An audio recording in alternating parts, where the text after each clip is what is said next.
Hello everyone, welcome और welcome back to selection lab. मैं निकी आप लोगों का स्वागत करती हूँ। आज की वीडियो में हम लोग देखने वाले हैं कि अब एग्ज़ाम हमारा सर पे आ चुका है, एसए का एग्ज़ाम। और आप में से जितने भी बच्चे हैं उन लोगों के पास हार्डली वी कैन से कि 15 से 16 दिन का टाइम बचा हुआ है हम पे आज से।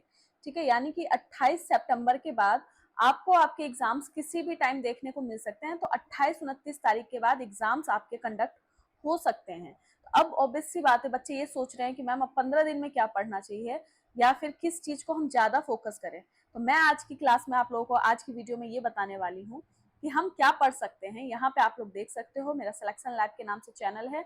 आप में से जितने बच्चे नहीं जानते हो इसको सब्सक्राइब कर देना। बाकी मैं आपको बताती हूँ कि सबसे पहली बात, ऐसे में अभी भी जो बच्चे नए हैं जिन्होंने सोचा होगा कि भैया बस फॉर्म भर देते हैं, पढ़ना बाद में देखेंगे, या कुछ बच्चे उनमें से ऐसे होंगे जो कि पढ़ रहे होंगे, ऑलरेडी तैयारी कर रहे होंगे। हमारे चैनल पे भी बहुत सारे बच्चे हैं। मैं सबसे पहले बता देती हूँ कि आईबीएसए का जो आप लोगों का क्या है और जो सिलेबस है टीयर 1 का, I am talking about tier 1 only. तो टीयर 1 में हम लोगों को रीडिंग कॉम्प्रीहेंशन पूछेगा, ग्रामर पूछेगा और वोकेबलरी पूछेगा।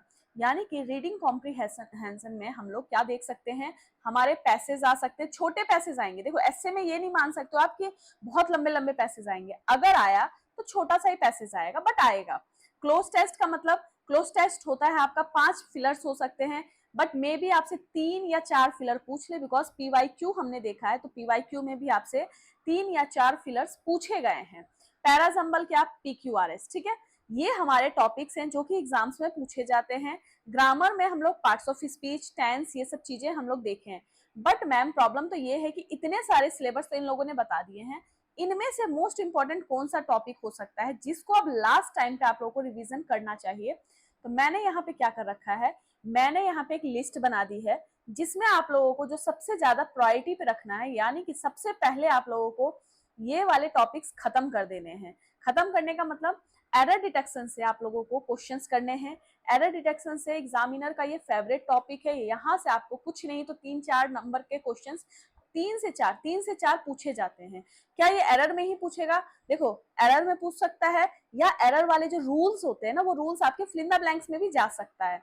अगला, रीडिंग कॉम्प्रीहेंशन आपको कितने बनाने हैं, तो आप लोग एक काम करो, रीडिंग कॉम्प्रीहेंशन मैं आप लोगों को तरीका सिखा दूंगी कि आरसी करना कैसे है। अगर आरसी आया तो आरसी करना कैसे, अगर ये स्टोरी बेस्ड आरसी है या फिर अगर आपका ये स्टोरी बेस्ड नहीं है, इन्फर करके आपको जवाब देना है कि भैया आपने क्या सोचा रीडिंग कॉम्प्रीहेंशन पढ़ने के बाद, आपने आपको क्या लग रहा है कि ये है, यानी कि बिना स्टोरी बेस उनको भी कैसे सॉल्व किया जाता है वो मैं आपको बता दूंगी। क्लोज टेस्ट ये भी हम लोग अपनी क्लासेस में कर रहे हैं, यानी कि हमें कुल मिला के रीडिंग कॉम्प्रीहेंशन अभी से भी माने तो 20 रीडिंग कॉम्प्रीहेंशन आप लोगों को करने हैं। क्लोज टेस्ट कम से कम 20 कर लेना। एरर डिटेक्शन के सारे रूल्स हमें लोगों को करने हैं। अगला, फिल इन द ब्लैंक्स कैसे होगा ma'am? Fill in the blanks में आपको फिक्स प्रेपोजिशंस पता होने चाहिए। मोस्ट ऑफ द टाइम जो एग्जामिनर पूछेगा फिक्स प्रेपोजिशन से ही पूछता है। जैसे कि मान के चलो मैं अपनी क्लास में बच्चों से पूछती हूँ, जैसे कि मैंने बोला एफ्रेड के साथ फिल इन द ब्लैंक्स की क्या आएगा। ठीक है, I am afraid dash snake, मैं सांप से डरती हूँ। ठीक है, स्नैक, तो अब मेरा यहाँ पे क्या होगा, तो आप लोगों को पता होना चाहिए कि यहाँ पे ऑफ आएगा, बिकॉज एफ्रेड के साथ हमेशा ऑफ आता है। तो ये हमारा फिक्स प्रेपोजिशन है जहां से examiner fill in the blanks बना के पूछ लेता है। ठीक, या तो यहीं से आपसे एरर पूछ लेगा, यहाँ पे ऑफ की जगह फ्रॉम दे देगा। ठीक है, I am afraid from snake, और ये एरर में आ जाएगा। तो कुल मिला के हमें सारे फिक्स प्रेपोजिशंस खत्म करने हैं अपने। अगला, सेंटेंस करेक्शन का मतलब क्या होता है, सेंटेंस में कोई मिस्टेक्स हैं तो आपको करेक्ट करना है कि भैया उसका सब्स्टिट्यूट क्या होगा, बदलना है तो क्या बदलना है। ये हमें सबसे पहले प्रायोरिटी पे रखना है, यानी कि इन टॉपिक्स को हमें अभी से खत्म करने हैं सबसे पहले। अगला, मीडियम पे किसको रखना है? मीडियम पे हमें रखना है वोकेबलरी को, इडियम्स को, वॉइस को, स्पीच को। ये तो मैंने अपने क्लास में इतने अच्छे से समझा दिया है। वॉइस यानी आपका एक्टिव पैसिव, स्पीच यानी डायरेक्ट इनडायरेक्ट, और ये मैंने अपनी क्लास में बहुत बार बच्चों को समझाया हुआ है। आई डोंट थिंक कि उनका यहाँ पे गड़बड़ होने वाला है। इसकी मैंने पीडीएफ प्रोवाइड कर दी है, और भी मैं क्लासेस ले रही हूँ जिसमें मैं इसमें पीडीएफ वगैरह बच्चों को क्लास में दे रही हूँ। हम इसको मीडियम में क्यों रखेंगे, बिकॉज मैं आपको बता देती हूँ अब टाइम हम पे कम है। अब अगर मैं फुल्ली फोकस वोकेबलरी और इडियम्स पे कर देती हूँ, वॉइस और स्पीच तो मेरा क्लियर है। ठीक है, वॉइस स्पीच मैंने जिस हिसाब से आप लोगों को बताया, मुझे नहीं लगता आप लोगों का गलत होने वाला है। वोकेबलरी और इडियम पे अगर आप फोकस करोगे, इनकी कोई लिमिट नहीं है, इनकी लिमिट नहीं है, ये बहुत है। मतलब अंत ही नहीं है इस चीज का, मतलब इसके में कोई रूल नहीं लगता है, कुछ भी नहीं लगता है। अब मैं अगर मैम इसी पे सबसे ज्यादा फोकस करूंगा, हो सकता है एग्जामिनर उनमें से पूछे ही ना, हो सकता है, तो मैं इसको मीडियम प्रायोरिटी पे रखती हूँ कि मैं इसको फुल्ली फोकस नहीं करूंगी। यहाँ पे क्या है, अगर मैं फुल्ली फोकस करती हूँ, तरीके सीख लूँ कि आरसी कैसे करेंगे, क्लोज टेस्ट कैसे करते हैं, फिक्स प्रेपोजिशंस बहुत कम होते हैं, ये सब इतने ज्यादा नहीं होते हैं, बार बार जो रिपीटेड होता है, मतलब बार बार वही फिक्स प्रेपोजिशंस, वो भी कर लें तो हमारा काम चल जाएगा। ठीक है, ये मैंने आपको मीडियम में बता दिया। अब सबसे कम किस पे ध्यान देना है, सेंटेंस रीअरेंजमेंट का मतलब PQRS। ठीक, ये मैं बताती हूँ आप लोगों को, आपको ऑप्शंस मिलेगा PQRS, यानी कि अगर हम सेंटेंस को रीअरेंजमेंट करना चाहेंगे तो मेरे पास ऑप्शन तो मिलेगा ना, ऑप्शन मिलेगा, एग्जामिनर ABCD में ऑप्शन देगा आप लोगों को, ABCD। इनमें क्या है कि आप अगर PQRS को इनमें से भी फिट करना चाहोगे तो कर सकते हो, इतना कोई मलाल नहीं है कि भैया नहीं होता है, आराम से हो जाएगा।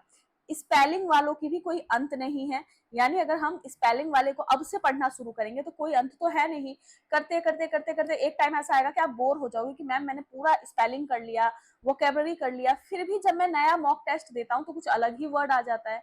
वो ऐसा इसीलिए होता है, इन सब का कोई लिमिट नहीं है, वो हमें धीरे धीरे धीरे धीरे प्रैक्टिस करने से आएगा। जैसे मान लो मैं 5 महीने 6 महीने 1 साल तक प्रैक्टिस करती हूँ तो मुझे वो मैं फेमिलियर हो जाऊंगी, उन वर्ड्स से मैं फेमिलियर हो जाऊंगी, उन रूट वर्ड से मैं फेमिलियर हो जाऊंगी, उसके बाद ही मैं उसे अच्छे से कर पाऊंगी। बट ये वीडियो क्या है कि 15 दिन में कैसे करना है, तो 15 दिन में आप लोग इस पे थोड़ा कम फोकस करो, इस पे कम फोकस करो, क्योंकि ये वाला तो हम ऑप्शन से कर सकते हैं।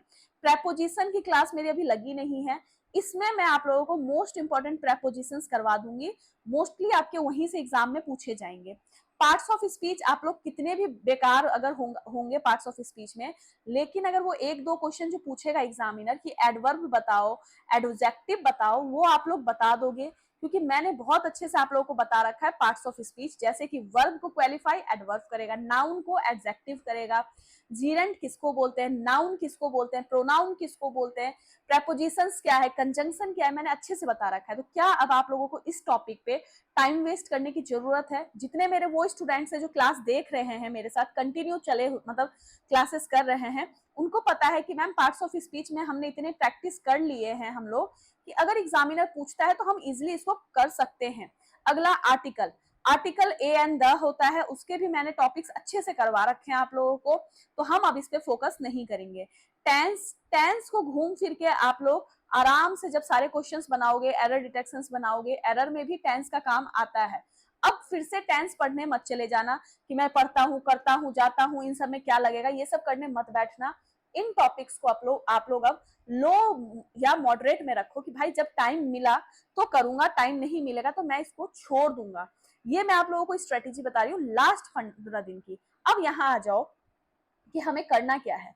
देखो, सबसे पहले कल से आप लोगों को क्या करना है, कल पहला दिन है आप लोगों का, हमें सबसे पहले कल से पार्ट्स ऑफ स्पीच की और एरर डिटेक्शंस की क्लास करनी है। क्लास कर लो, पीडीएफ कर लो, जो भी करना है करो, मैंने आप लोगों को पीडीएफ प्रोवाइड कर रखी है, कहा हम मेरे टेलीग्राम पे, पार्ट्स ऑफ स्पीच की। एरर का मैं भी हो सकता है शॉर्ट वीडियो डाल दूं, एरर में मैं आप लोगों को 120, देखो टॉप के 100 रूल्स करवा दूंगी। ठीक है, इन्हीं में से एग्जामिनर घूम घूम के पूछता है, ये मैं चाहे जैसे करवाऊं, रिकॉर्डेड में डालूं, लाइव में डालूं, जैसे डालूं, ये जिम्मेदारी मेरी है, मैं आप लोगों को एरर करवा दूंगी। ठीक है, तो डन, ये हमारा हो जाएगा एरर डिटेक्शन।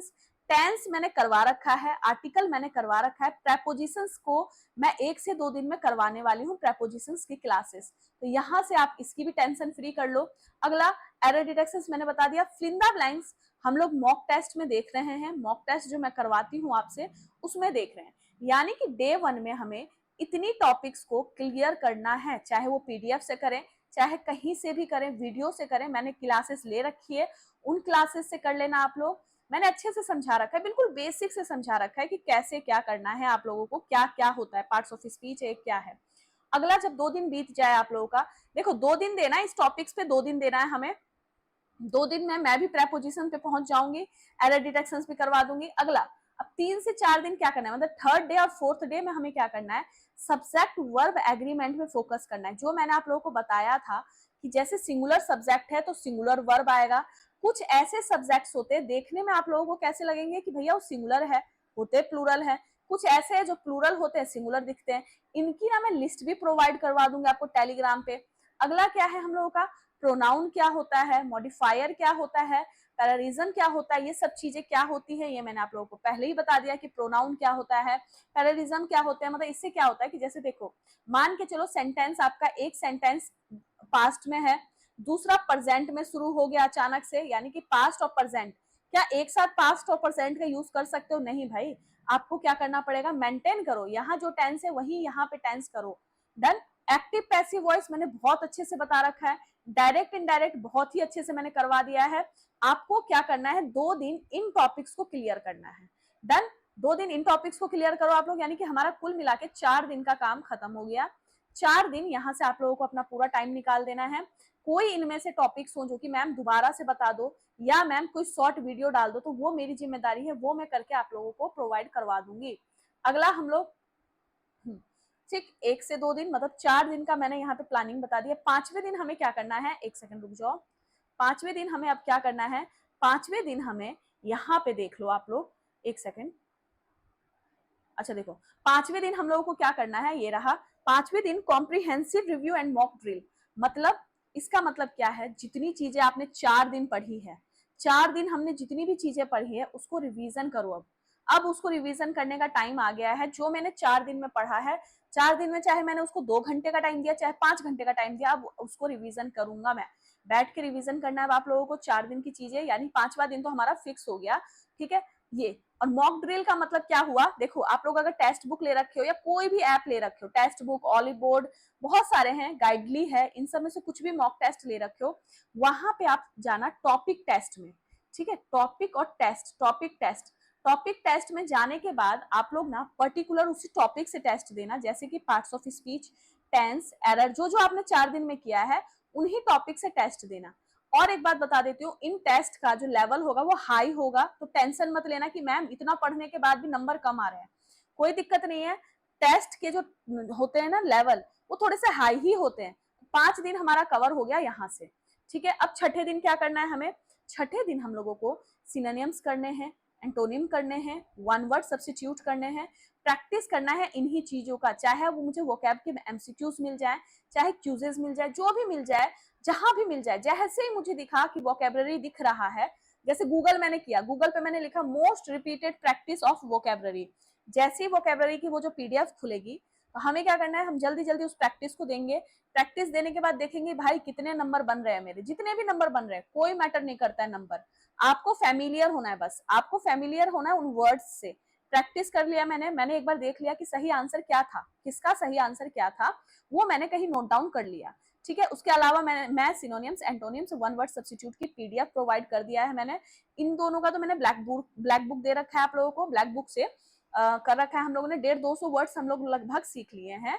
और वन वर्ड सब्स्टिट्यूट का मैं भी और पीडीएफ प्रोवाइड करवा दूंगी, वहां से कर लेना आप लोग। ईडियम्स के मैंने प्रोवाइड करवा रखे हैं, टॉप के ईडियम्स जो बार बार पूछे जाते हैं। अब आपको क्या करना है, अपना छठा दिन, 7वां दिन और 8वां दिन, इन तीनों चीजों पे निकाल देना है। ठीक है, प्रैक्टिस, प्रैक्टिस का मतलब पढ़ लिया मैंने, ईडियम्स पढ़ लिए हम लोग और प्रैक्टिस पे चले गए। क्या होगा उससे, देखो आप लोग जो पढ़ोगे ना, यानी कि जो सीखोगे, वो ईडियम्स तो आपको नए मिलेंगे, जो आप सीखोगे वो तो नए मिलेंगे, हो सकता है उसमें से कुछ के साथ हम फैमिलियर हों। अब जब हम प्रैक्टिस करेंगे तो और भी इडियम्स मुझे नए मिलेंगे, यानी कि हमने 3 दिन अपना यहाँ पे वोकेबलरी को फुल्ली डेडिकेट कर दिया कि भैया लो वोकेबलरी, अब हमारा 3 दिन आपके नाम। ठीक है, छठे से 8वें 10वें दिन हो गया। अब आ जाओ आप लोग, आगे हमें क्या करना है। अब आगे आपका यहाँ पे देखो, यहाँ पे 8 दिन बीत गया आप लोगों का। 9वें दिन हमें क्या करना है, 9वें दिन अब हमें, ठीक है, 9वें दिन हमें अब स्पेलिंग करना है। स्पेलिंग का मतलब देखो, focus on common confusing spelling. मैं आप लोगों को कई बार बोलती हूँ कि भैया ये सारे कर लेना, ये सब स्पेलिंग के एरर वाले बार बार पूछे जाते हैं। और ना मैं एक काम करूंगी आप लोगों को, जैसे जैसे डे बीत रहा है ना, जैसे मान लो कि डे 9, तो आज से डे 9 में आप लोगों को मैं आप लोगों के पास स्पेलिंग की पीडीएफ पहुंच जाएगी। ठीक है, डे 9 में स्पेलिंग की पीडीएफ आप लोगों तक पहुंच जाएगी। तो डे 9 में आप लोगों को मोस्ट इंपॉर्टेंट जो स्पेलिंग एरर बार बार रिपीट हो रहे हैं, वो मैं पीडीएफ दे दूंगी, वहां से कर लेना। इसके अलावा फिर से वही चीज, कहीं भी क्वेश्चंस मिले, प्रैक्टिस मिले, उसको कर डालो। कर डालने का मतलब हम लोग देखेंगे कि हमने जो सीखा है वो प्रैक्टिस से हो रहा है कि नहीं।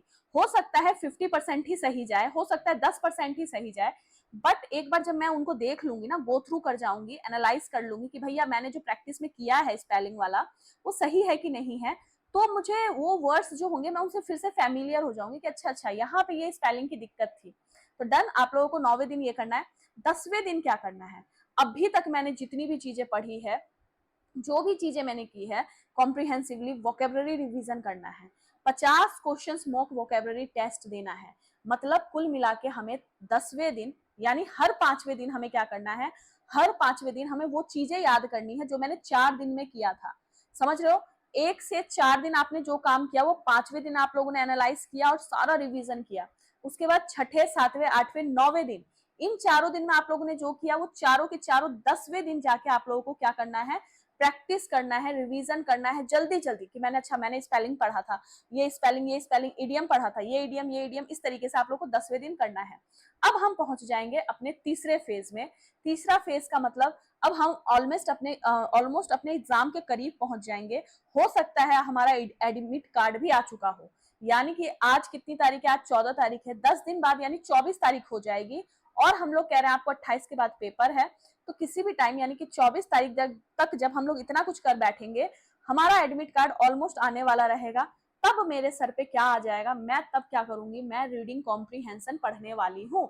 ठीक है, तरह तरह के पैसेज करोगे, क्या मैम आप इसमें हेल्प करोगे? बिल्कुल मैं हेल्प करूंगी। जैसे ही आप लोग 10 दिन क्रॉस कर जाओगे, डे 11 से पहले, आरसी का आप लोगों के पास पीडीएफ पहुंच जाएगी, क्लास मिल जाएगी आप लोगों को सेपरेट। ठीक है, आरसी की क्लासेस मिल जाएंगी कि हाँ भैया लो ऐसे ऐसे वैरायटी के पैसेज आते हैं, इसके साथ ऐसे मतलब टैकल करो, इन क्वेश्चंस को ऐसे टैकल करो, इन पैसेज को ऐसे करना है।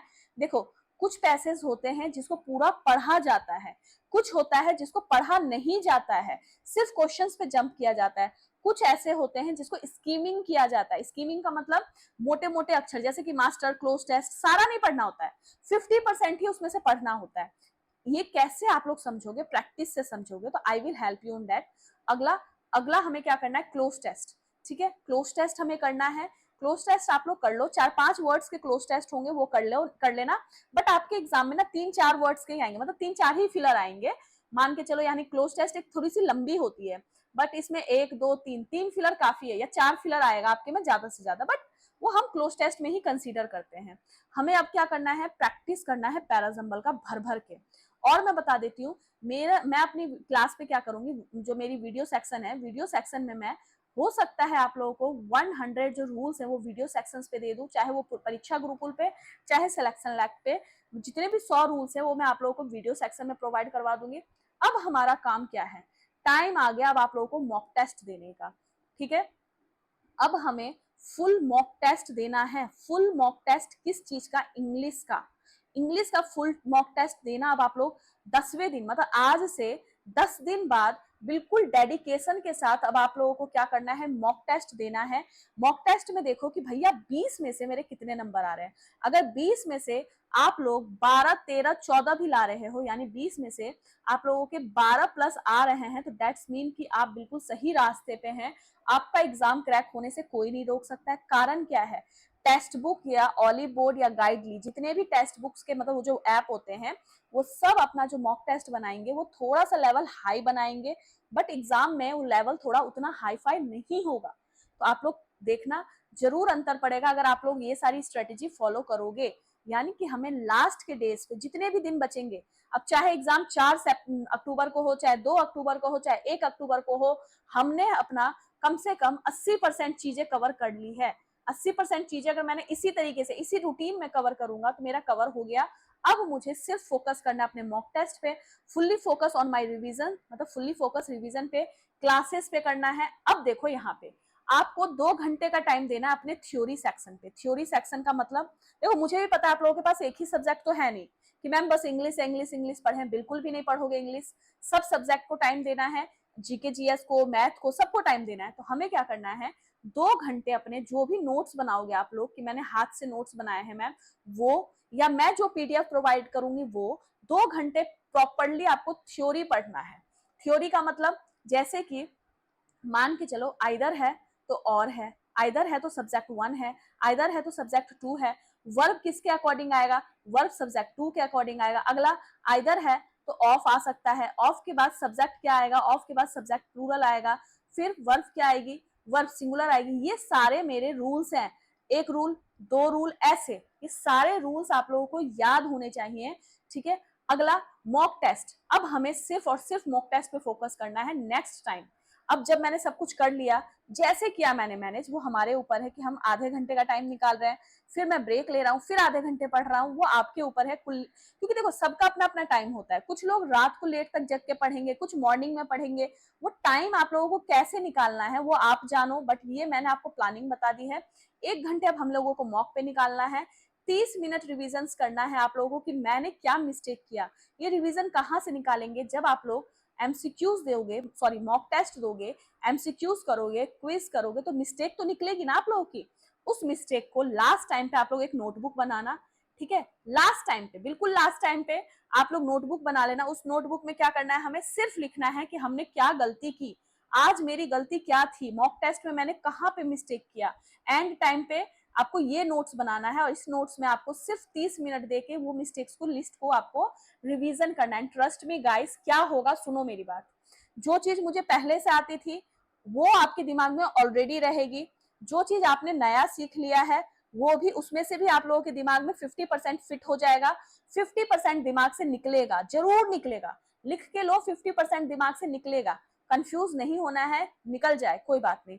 जब आप लोग प्रैक्टिस करोगे तो जो 50% आपके दिमाग से निकल गया है, 50% निकल गया है, वही निकले हुए क्वेश्चंस आपको मिस्टेक करेंगे। जो मेरे दिमाग से निकल गया मैम, वही 50% क्वेश्चंस अब मेरी गलतियां करेंगे।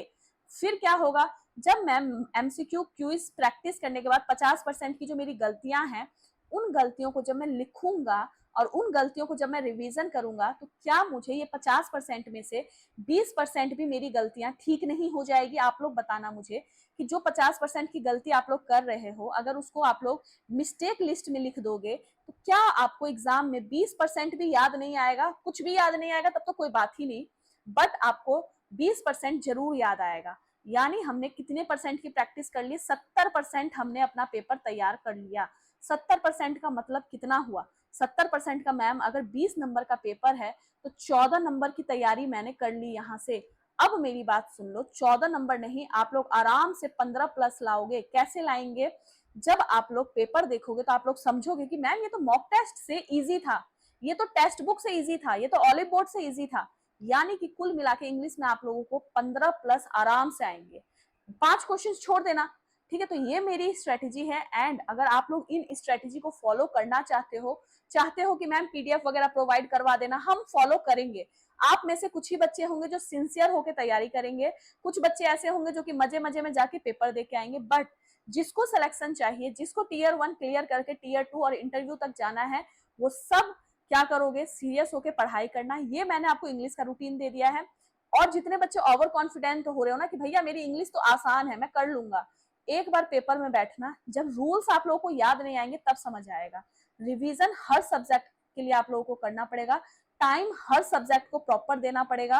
क्योंकि अगर एग्जामिनर ने एक सब्जेक्ट को 20 नंबर का रखा है तो पागल नहीं है, वो एक एक सब्जेक्ट को आपको इतना ही इंपॉर्टेंस देने के लिए कह रहा है जितना नंबर उसने दिया है। क्यों नहीं उसने इंग्लिश को 10 नंबर का रख दिया, आप बताओ। उसने इंग्लिश को 10 नंबर का क्यों नहीं रखा, उसको पता है कि इंग्लिश इजी है तो 10 नंबर का रख दे, 50 नंबर का रख दे इंग्लिश। उसने ऐसा इसीलिए नहीं किया बिकॉज वो चाहता है कि स्टूडेंट ओवरऑल पढ़ाई करो, सारे सब्जेक्ट्स आपको आने चाहिए।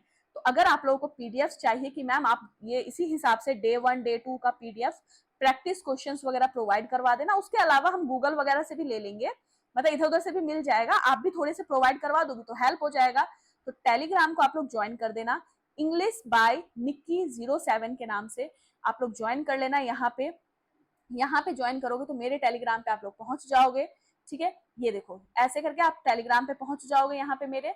और क्या था अगला, एक सेकेंड, टेलीग्राम पे पहुंच गए, फिर हम लोगों को क्या करना है अब, हाँ एक मिनट, हाँ यहाँ पे टेलीग्राम है हमारा।